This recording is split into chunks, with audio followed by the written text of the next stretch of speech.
অজ্ঞানতিমিরান্ধস্য জ্ঞানাঞ্জন শলাকয়া চক্ষুরুন্মিলিতং যেন তস্मै শ্রী গুরবে নমঃ। শ্রীকৃষ্ণ চৈতন্য প্রভু নিত্যানন্দ শ্রী অদ্বৈত গদাধর শ্রীবাসাদি গৌর ভক্তবৃন্দ। হরে কৃষ্ণ কৃষ্ণ কৃষ্ণ হরে হরে, হরে রাম রাম রাম হরে হরে। মায়াপুর শ্রী চৈতন্য মঠ ব্রজপত্তন এই ইউটিউব চ্যানেলে আপনাদের সুস্বাগতম।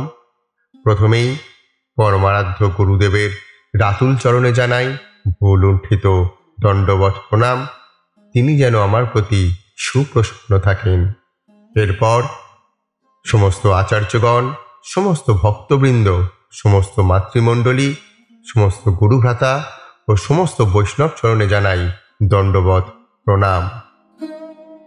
প্রতিবারের মতো এই চ্যানেলে আমরা একাদশীর ব্রত মাহাত্ম্য প্রচার করে থাকি। আজ বিষ্ণু মাস চৈত্র কৃষ্ণপক্ষিয়া পাপ মোচনী একাদশী। ভবিষ্যত্তর পুরাণে যুধিষ্ঠির শ্রীকৃষ্ণ সংবাদে মহারাজ যুধিষ্ঠির ভগবান শ্রীকৃষ্ণকে প্রশ্ন করলেন, হে প্রভু, বিষ্ণু মাস অর্থাৎ চৈত্র মাসের কৃষ্ণপক্ষিয়া একাদশী কি নামেতে প্রসিদ্ধা, কি তার ফল আপনি যথাযথ আমাকে বলুন। ভগবান শ্রীকৃষ্ণ বললেন, হে মহারাজ, প্রাচীনকালে মানধাতার প্রশ্নের উত্তরে লোমশ ঋষি এই একাদশী মহিমা শুনাইয়াছিলেন। এই ব্রত পালনে জীবের সর্বপ্রকার পাপ হরণ করে, পিশাচত্ব নাশ করে এবং বহুবিধ শুভ ফল প্রদান করে থাকে। লোমশ ঋষি বললেন, হে রাজন, প্রাচীনকালে ধনপতি কুবেরের চিত্ররথ নামে সুন্দর এক পুষ্পোদ্যান ছিল। তথায় চির বসন্ত সদা সর্বক্ষণ বিরাজিত। বহুবিধ গীত বাদ্যে গন্ধর্ব কন্যাগণ কিন্নর পুরুষদের নিয়ে আনন্দ উপভোগ করত। দেবতাদের নিয়ে দেবরাজ ইন্দ্র সেই বনে ক্রীড়া করতেন।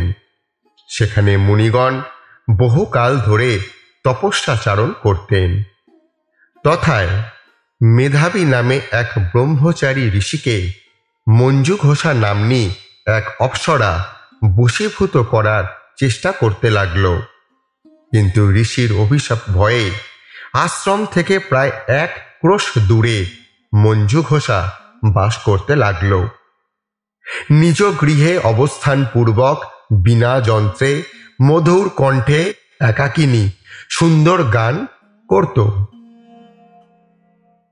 গন্ধ চন্দন পুষ্পমাল্যে ভূষিতা বহুবিধ অলঙ্কারে সুশোভিতা কাম মানে আবদ্ধা প্রপীড়িতা সঙ্গীতকারিণী মঞ্জুঘোষা মুনিকে দর্শন করে অদ্বিতীয় কামদেবের ন্যায় মনে করে তার রূপে মুগ্ধ হয়ে কামাসক্ত চিত্তে হাতের বলয়ে শব্দ করতে করতে পায়ের নূপুর ঝুনঝুন রবে ও কোমরে সুন্দর মেঘমালায় সুসজ্জিত হয়ে আস্তে আস্তে ঋষি আশ্রমাভিমুখে গমন করল। তার গমন ভঙ্গি ও অনুপম রূপ লাবণ্য দর্শন করে মেধাবী ঋষিও মুগ্ধ হলেন। মঞ্জুঘোষা অতি সত্বরই তার হাতের বীণাটি মাটিতে রেখে দিয়ে কামাপ্লুত চিত্তে মুনিকে আলিঙ্গন করল। বহুকাল তারা গার্হস্থ্য জীবন যাপনের পর হঠাৎ মঞ্জুঘোষা দেবলোকে ফিরে যাবে বলে মেধাবী ঋষিকে বলল, হে প্রভু, আমি আমার নিজ দেশে ফিরে যেতে চাই, আপনি আদেশ করুন। মেধাবী ঋষি বললেন, হে পর্যন্ত প্রাতঃকাল উপস্থিত না হয় তদবধি অবস্থান করো।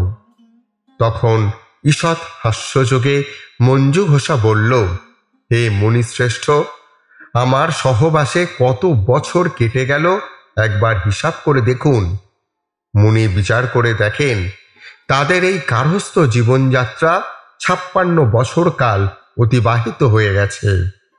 তিনি সামান্য ধ্যানস্থ হয়ে মঞ্জু ঘোষার প্রতি ক্রোধে অগ্নিমূর্তি ধারণ করলেন। সেই কালরূপা তপস্যার ক্ষয়কারিণী দুরাচারিণী পাপিষ্ঠা মঞ্জু ঘোষাকে বলতে লাগলেন, হে পাপিষ্ঠে, তোকে ধিক!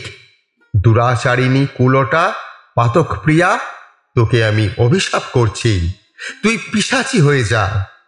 মেধাবী মুনির অভিশাপে মঞ্জু ঘোষা বিরূপত্ব প্রাপ্ত হল। তখন অবনত মস্তকে স্বীয়কৃত অপরাধে স্বীকারপূর্বক সাপ মোচনের উপায় জিজ্ঞাসা করল। মহামুনি মেধাবী বললেন, হে সুন্দরী, তোমার সঙ্গে দীর্ঘদিন অবস্থানের জন্যে আমার মহা তপস্যা নষ্ট হয়ে গেছে। তথাপি তোমায় বলছি, যদি বিষ্ণু মাস অর্থাৎ চৈত্র মাসের কৃষ্ণপক্ষিয়া পাপ মোচনী নাম্নী একাদশী ব্রত পালন করতে পারো, তবে তোমার পিশাচত্ব দূর হবে। এই বলে মুনি তার পিতা চবন ঋষির আশ্রমে প্রবেশ করে পিতার নিকট সব কথা বললেন এবং তিনি তার নিজ সঙ্গদোষে এই দুষ্কর্মে লিপ্ত হয়েছেন, এখন এর প্রায়শ্চিত্ত কি জানতে চাইলেন। তদুত্তরে মহর্ষি চবন বলেছিলেন, হে পুত্র, তুমি যে দুষ্কর্ম করেছ তা প্রতিকারের উপায় একমাত্র চৈত্র মাসের কৃষ্ণপক্ষিয়া একাদশী ব্রত পালনে তোমার পাপ বিদূরিত হবে। একদিকে মহারাজ মানধাতাকে লোমশ মুনি বললেন, পিতৃবাক্য শ্রবণ করত মেধাবী ঋষি ভক্তি সহকারে সেই একাদশী তিথি পালন করে সমস্ত পাপ থেকে মুক্ত হয়ে তপবল লাভ করেছিলেন।